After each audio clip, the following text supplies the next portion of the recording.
Delhi assembly election में BJP ने शानदार जीत हासिल की है। 70 सीट वाली असेंबली में बीजेपी को 48 सीटें हासिल हुई हैं, जबकि पिछले चुनाव में 62 सीटें जीतने वाली आम आदमी पार्टी इस बार सिर्फ 22 सीटों पर सिमट गई है।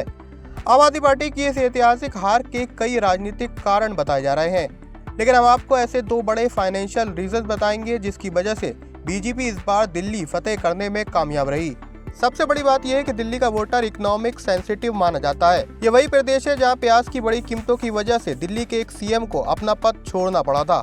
सबसे बड़ा रीजन बजट 2025 में इनकम टैक्स में 12 लाख तक टैक्स फ्री करना सबसे बड़ी राहत रही, जिससे दिल्ली में काफी वोटर्स प्रभावित हुए हैं, क्योंकि दिल्ली प्रति व्यक्ति आय के हिसाब से भारत का सबसे अमीर शहर है। इसके बड़े मध्यम वर्ग को टैक्स में बड़ी राहत मिली है।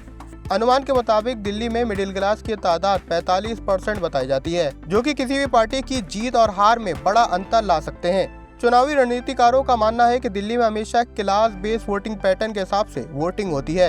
यहाँ कास्ट बेस या रिलीजन बेस पर वोट नहीं पड़ते हैं।